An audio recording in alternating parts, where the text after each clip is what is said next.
When you want your spring break to feel like... and your kids' pool day to feel like... and your hotel bed to feel like... ooh, and room service to feel like... because at Hilton, hospitality feels like... Your cabana's ready. Would you like fresh towels? It matters where you stay. Book now at Hilton.com. Hilton, for the stay. If you care about your community, you should advertise in your paper. Because we know what happens when they close. More government waste, more local corruption, less effective schools, and other serious community problems. That's from the Federal Trade Commission. Higher deficits and costs, local newspapers hold government accountable, and ultimately save their local taxpayers money. That's from the Journal of Financial Economics. The people with the least access to local news are often the most vulnerable, poorest, and the least educated and most isolated. That's from the University of Northern Colorado Journalism Media. Like, we know that when newspapers close, that community is adversely impacted in ways it doesn't realize. This is Small Press Big Ideas, a podcast about the business of local news in the United States. I'm your host, Paul Gewertz. Small Press Big Ideas is about the opportunities and challenges that local news publishers are facing for their businesses. I'll sit down and talk with journalists, entrepreneurs, nonprofit leaders, and more in the local news industry to find out what's working, what isn't, and how the local news ecosystem can innovate and flourish in the 21st century. All right, today on the podcast, I'm joined by Jerry Raehal. He is the Chief Growth Officer of OnePress, powered by the Nebraska Press Association. We were kind of chatting. He was already had some great stuff for me before we were officially rolling, so I thought I'd hop on and do an intro. Jerry, thanks for joining me. Appreciate it. Well, thank you so much for having me. I'm excited for some of the questions. Yeah. Just to set the stage, I'd love it if you could just tell you this is our first time meeting. Tell me and the audience a little bit about your background and your career and kind of what's brought you where you are now. Yeah, I'm hopefully, like, this can be a long and boring, so I'll try to not make it long and boring, but fail. But I mean, I've loved newspapers. I've always been curious. That's probably been the one thing.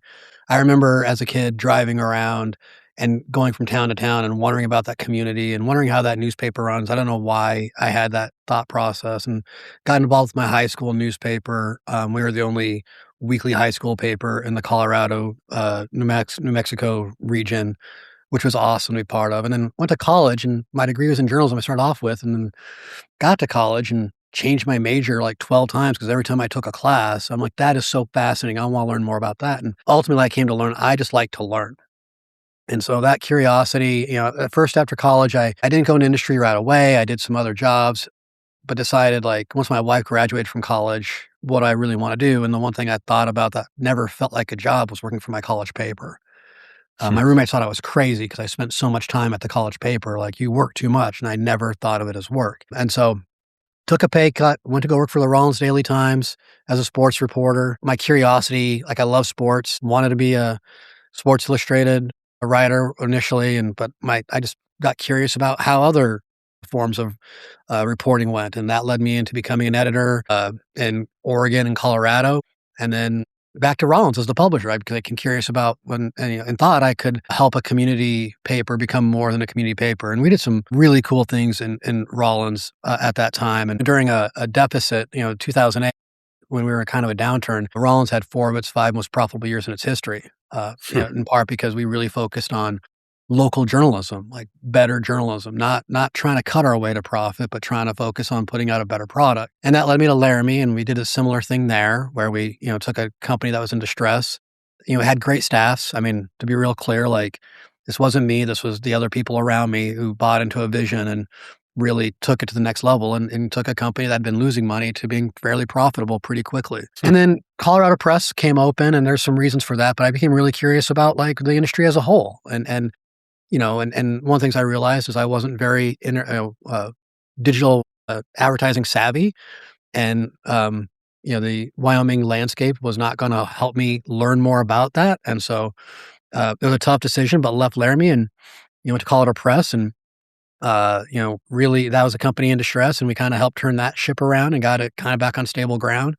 Really, I feel like a lot of great members, did some great things I was saying beforehand about, expanding our membership, making it more inclusive of the written word of journalism as opposed to you have a legal permit and that makes you a real newspaper. You had some very fun conventions. But then, Glenwood Springs came a calling and I started thinking maybe I could take it to the micro level. And so I went to Glenwood and I did some work there and loved Glenwood, but COVID hit and there were some challenges there and, had some decisions to make. And ultimately that led me to Louisiana to be their executive director. And again, did some really cool things in Louisiana, but ultimately, and all this stuff is curiosity driven, right? I just like learning about this stuff and helping come up with the question of how can we do this better? Public notices, if we don't figure something out on how to deal with this, how can we do this in a way that, maintains public notices in a third party verifiable spot and protects the public at large? And not just about how do we keep it in newspapers, but how do we protect the community? Because I think one of the challenges that I've seen in the newspaper industry is too often we focus on revenue. We don't focus enough on the community. Yep. You focus on revenue and you don't focus on the community, you kind of miss your mission. And again, I'm not saying that's right. That's just my view on it. And then family ultimately led me to Nebraska. My family's from Colorado. My parents are aging. My wife's parents are aging. I came to a point where I just went to my bosses, my board of directors in Louisiana and said in 8 months, I'll be closer to family. I can't be this far away and, had a very good transition with them so they could find someone. And I just started calling around and called Nebraska Press and they're like, hey, we need someone to come help. Do you mind just working on the growth side of it, the revenue side for a while? And I said, that would be great. And so came out here and have been doing that. Trying to help with the revenue side of for both the press association, but also for our members. Awesome. It's a long story. Awesome. Cut it how you want. No. No, it's great. It's funny. Geographically, we must have bumped into each other before. I'm in Colorado my whole life. My wife went to school in Laramie. She's from Powell, Wyoming. Okay. Pretty much everywhere you said, I'm like, oh yeah, been there. I went to high school. My sister-in-law went to school at UNC when I was looking on your stuff and everything. Yeah, I was looking on your LinkedIn, so it's just kind of, we've been Forrest Gumping our way around each other all this time. So about OnePress, you kind of led up to how you got there, your winding story. Talk a little bit about it. It says it's powered by the Nebraska. Yeah. How's that? What's the mechanics there? And what's your kind of day-to-day look like? What do you guys do there? Yeah. So most press associations are C3 press trade associations, and most of them own an advertising service. Okay. A for-profit subsidiary of that. And that's what OnePress is. Up until about 5 years ago, it was called Nebraska Press Advertising Services. This is pretty standard, par for the course. They changed the name a couple of years ago with it. And so OnePress is a marketing agency on behalf of Nebraska Press. Our niche is our members. We do try to offer a fuller scope of that. And so with that, right now, so part of it is being able to offer a one-stop buy to clients for newspaper media, but also trying to figure out what are new ways and creative ways that we can help members grow revenue and work with our clients. So for example, in Louisiana, we started off with a branded content network. So branded content's pretty popular, but it's really hard to buy at mass. And we did that in Louisiana and we came here and did it again. I think a little more refined approach. But the idea is the idea is selling to the client the full newspaper audience, print, digital, social. Because really, when you start looking at studies, when you start looking at studies about readership, when you start factoring in all the way people get newspaper media, it's a large amount of people. It really is. I think a lot of people think of newspapers, print, open up, but it's also reading on your phone and it's also reading on social and it's reading in all these ways. And so when we start looking at how newspaper media is consumed, and so I'm trying to figure out that process. How do we stop focusing in on just an aspect of what we do and, get that audience involved? Because I think we're going to get to this question a little bit, but, newspapers matter in a way that other mediums don't. And statistically, I have the proof to back it up. So That's great. To my days and ways, we're a small operation. Every day is different. Some days I could be working on revenue ideas specific to newspapers. Some days I could do media placement. Some days I could be doing inbound, outbound marketing. My favorite days are the days we do every other week sales calls with our members. So they call in and there's a little bit of coaching going on and presenting of information, but then also a lot of ID sharing. What some of our smaller members are doing is amazing to me. There's a paper group in Nebraska that they make so much money on Facebook through the platform, creator platform concept. And they do it in a very authentic way. Like they've changed the approach. And so like I did a show the other day, like comparing them and the interaction that they have with their 20,000 followers versus these major papers and how they present. And so I Right. think, I think sometimes we really need to look to our smaller papers to figure out the future as well. I think too often we think about, oh, look at the Washington Post or look at them and how they're doing it. Really, some of the best ideas I've seen have come from smaller papers and how they're approaching things. That's really interesting. I'm gonna have to ask you to show me that example you talked about. Just for my own curiosity with the Facebook creator marketplace, whatever you said it was. Very cool. I just had something and it disappeared out of my head. Oh, I was just gonna comment on how you were saying, when you're talking about the data and how you think newspaper, but everybody, it's also on mobile, it's also on social, all this stuff these days. That's a big recurring theme on here where I had somebody on recently who said, we used to be weeklies and dailies, papers and everything. He's like, we're on the internet. Everybody's a daily now. You're doing like breaking news, all this stuff now. So it's kind of, these things all kind of weave together. Yeah. I think one of the things I've been thinking a lot about lately is I've heard a lot of, for a long time, digital first, right? Like we want to be a digital first platform. And I've kind of, and again, as you gather more information, and I've kind of been big on digital. I think the biggest thing is papers need to be platform agnostic and just like deliver to their audience the quality stuff in the way that audience reads it. And I think too often newspapers, will be like, we're print and we're going to take the print approach and distribute it that way across all platforms. And that doesn't work. I think digital first, I've seen so many digital first publications abandon their print edition and then realize that was their moneymaker. And so I just think that this idea of we're going to be something first, I go back to be community first, be audience first. Right. Like if you're going to be anything, be that, and then let that dictate how you approach your platforms. Picture this, a curve in the road, a change in plans. Well, what do you say? With the all-new Audi Q3, the answer's always yes. Yes to adventure. Yes to escape. Yes to performance. Yes to comfort. Yes to right now. Because saying yes without hesitation, that's real luxury. The all-new Audi Q3, made for the yes life. Yeah, you got to walk that line with the community and, like you were saying, revenue before. My buddy John Garrett in Texas, he runs a company called Community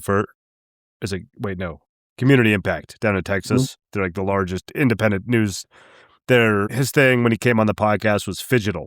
So they have a print product still, but it's, daily on digital. I just like saying phygital. I guess that's why I wanted to bring it up. But similar stuff.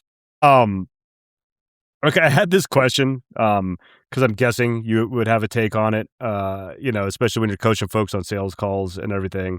And this is a pretty big issue. And then local news paper industry is, why should an advertiser spend dollars locally on a newspaper when they can just dump it into Meta or into Google? You know what I mean? That's what small businesses are thinking of themselves. How would you answer that if somebody asked you? I think a couple things. I love this question, and we need to answer this question. First and foremost, local advertising works. I was in a government committee meeting here the other day with the Unclaimed Property Division talking about unclaimed property notices, and they said it works. When they run those notices in the paper, they see an uptick, right? You don't get that very often in government meetings talking about like, yeah, we know it works. So we know it works, but if you care about your community, you should advertise in your paper because we know what happens when they close. And I'm going to just, more government waste, more local corruption, less effective schools, and other serious community problems. That's from the Federal Trade Commission. Higher deficits and costs, local newspapers hold government accountable and ultimately save the local taxpayers money. That's from the Journal of Financial Economics. The people with the least access to local news are often the most vulnerable, poorest, and the least educated and most isolated. That's from the University of Northern Colorado Journalism Media. Like we know that when newspapers close, that community is adversely impacted in ways it doesn't realize. When we think of cornerstone institutions, we often think of grocery stores or this or that. But honestly, like newspapers are one of the most important. And a lot of times when you see a newspaper close, it's one of the last standing foundational businesses left in the community. And so I think a lot of is made about newspapers closing, right? And it matters because, and here's why, 50% of all original reporting comes from newspapers, despite making up only 25% of the ecosystem. So when you remove newspapers from the equation, you're removing 50% of all local original reporting. So what does radio report on then? What do these other people, like so many people are just taking what newspaper reporters have done and repurposing it. So it is the heartbeat of the news ecosystem. And again, we see that happen across line, and that leads into these other issues. Now, I want to be clear about when it comes to so I'm not saying don't advertise on Facebook or Meta. I'm not saying that at all. I think you got as a business, you got to do it. But I also think you need to understand the value that your local paper has, both tangentially, but also in those intangible ways that impact your community in so many positive ways. And so I just in some way, it works and it helps your community. At the end of the day, that's what it comes down to. If you want advertising that helps your business and helps your community, that's where you should be. Yeah, and I even see it as if somebody chooses to go in the newspaper instead of just, Google, whatever. It's also a signal to people that you are invested in the community. Yeah, go ahead. Yeah, well, and one of the things that, going back to what I said earlier, I like telling stories, and we as an industry do a horrific job at telling our story. A horrific job. We put in there, we're always the first to put in about a newspaper closure, right? And one of the things I like to do, as I do meetings with clients or with groups, and I'll ask these business owners, what's a good market share? What's a good market share? And, if they get 3%, 5%, when I start showing our readership data, when you start looking at print, digital, and social, 50% is a low end for most Nebraska newspapers, right? You're reaching 50% of the population through newspaper media on the low end. And in some cases, we have a newspaper here that has more subscribers, and there are people who live in the county. Right? We don't tell those stories enough. We don't tell those stories nearly enough. We focus in on the demise. And a part of it, I think, goes back to a lot of people. The thing I hear a lot is I just want it like the old days. Well, those days are gone. They are. And so either embrace the future, adapt, change, make some mistakes, have some successes, figure it out. But I think part of the challenge we have that I see a lot is just a lot of Jerry, I just wish it was like the old days. I'm sorry, they're gone. And be part of the future or make room for people who can be. That's great. That was like a clip machine segment there. I'm gonna have to turn that into some clips. Good stuff. How many members are there do you know offhand? Roughly, you don't have to have an exact we number. have 130 plus. We have 128 print members and a couple of online 3 members.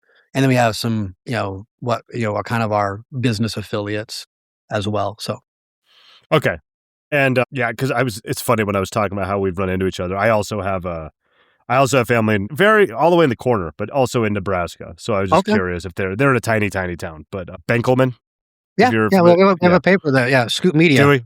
Yeah. Oh, nice. I was just I bet I know secondhand the people that run it because my sister-in-law knows everybody there. Yeah, the Fredericksons. Anyway, I'm going on a tangent here. Sorry.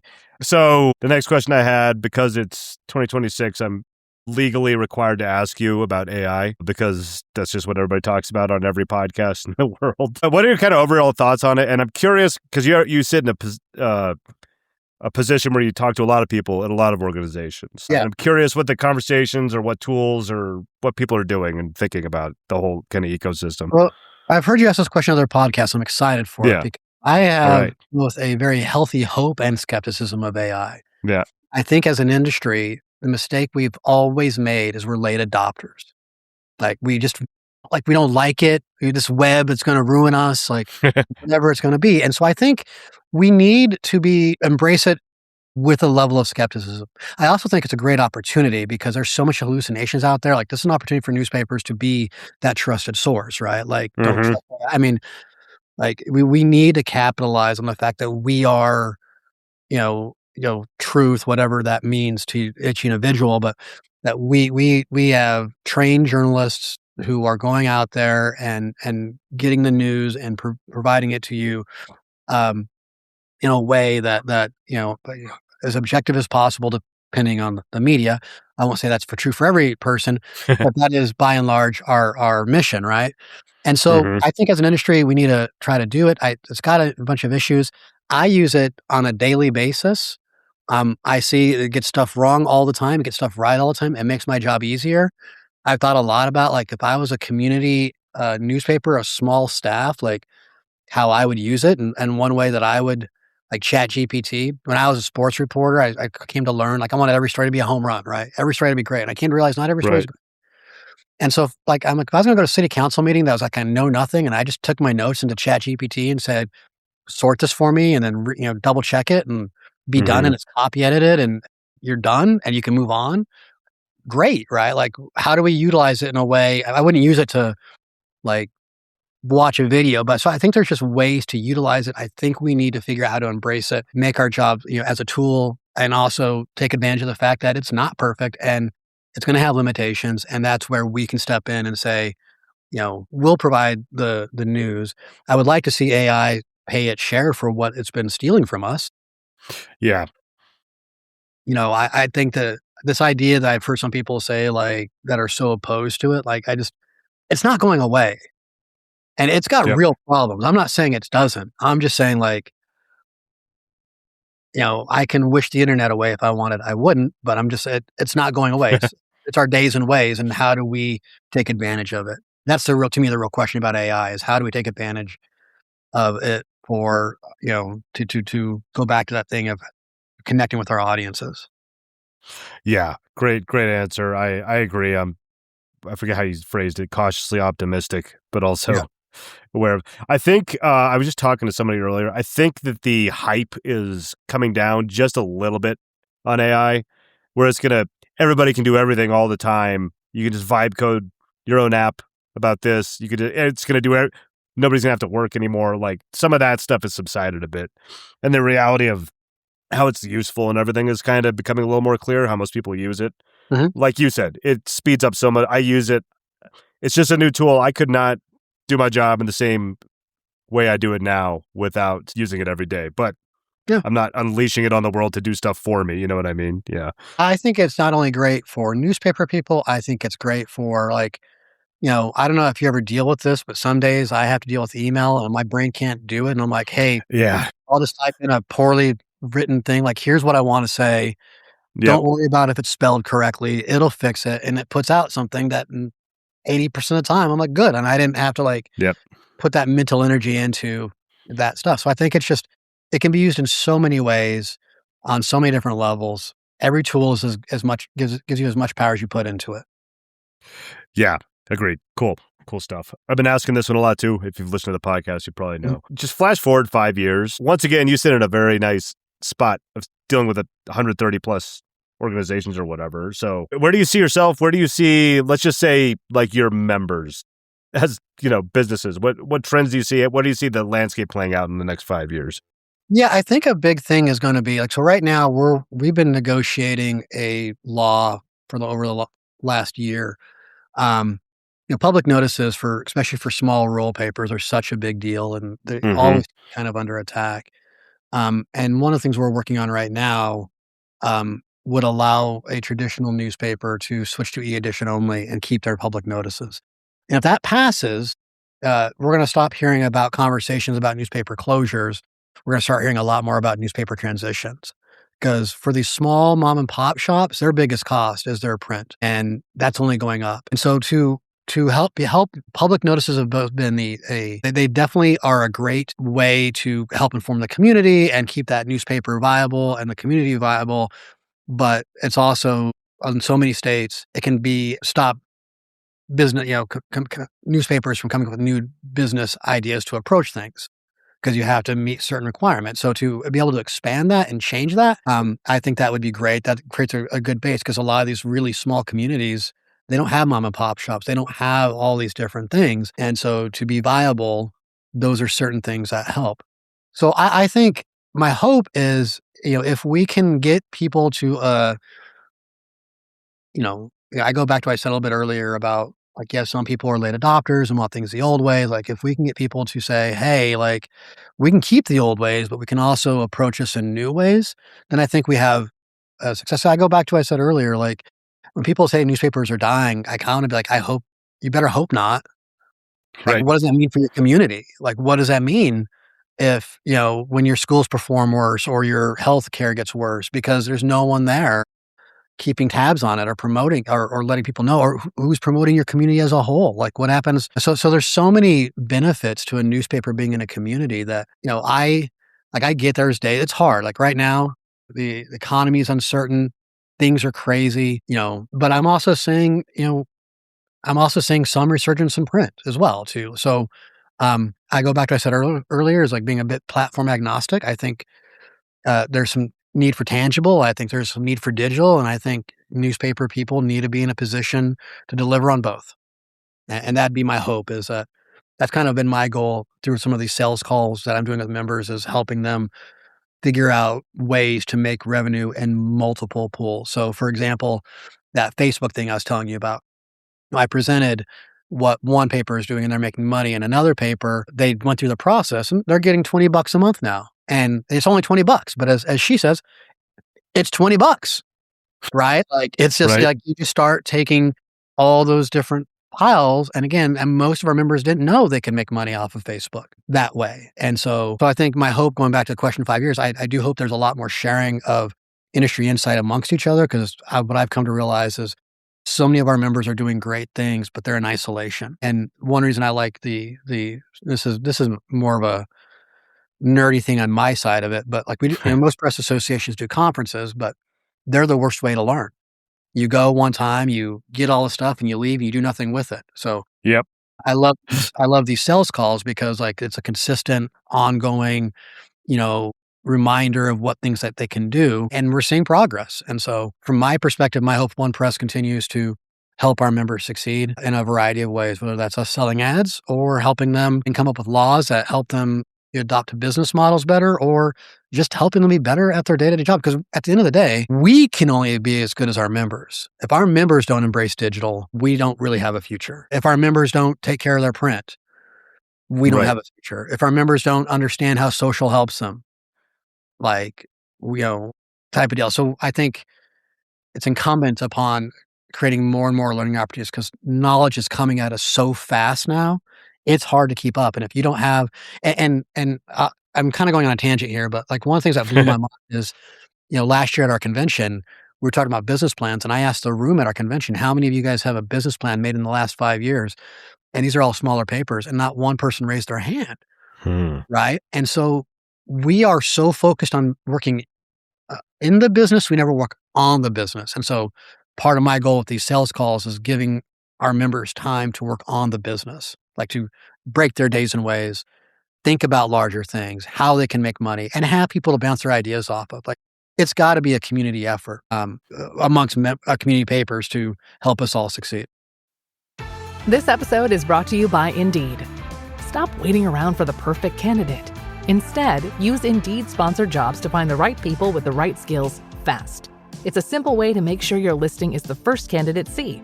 According to Indeed data, sponsored jobs have 4 times more applicants than non-sponsored jobs. So go build your dream team today with Indeed. Get a $75 sponsored job credit at Indeed.com/podcast. Terms and conditions apply. That's great. A few things on the public notices. I love that you're thinking about it that way. Correct me if I'm wrong. You probably know better than me. Was it New Jersey or somebody kind of overhauled their laws in the last year or something? I feel like they made it to where it can be a digital publication. I could be wrong about this, and maybe you don't know. I know Virginia created some laws where it could be. Different states have done different things, and honestly, like many happen. Again, I tend to focus on the ones that I think are most, that make the most sense. I can't recall New Jersey. Okay, I could be. I don't think you're wrong. I've seen a lot of stories. The challenge with New Jersey is they don't have a press association. Really? Yeah. I did not know that. And it kind of, so things going on in New Jersey get real muddy. Crazy. I didn't know that. I've had I had somebody on, or a few people on from New Jersey. I've got some friends out there. Interesting. I learn more every day on this podcast. One more thing I was curious about. You mentioned these sales calls a few times with your members. Could you clarify that a bit? Are you doing a sales call like with them to like a local business? Are they practicing with you? What does that mean exactly? I'm So kind yeah, of every curious. other week, and I just want to make sure I'm not lying to you about the news. I don't. There's a website for them. I don't think it's active, but if I got For New that wrong. Jersey.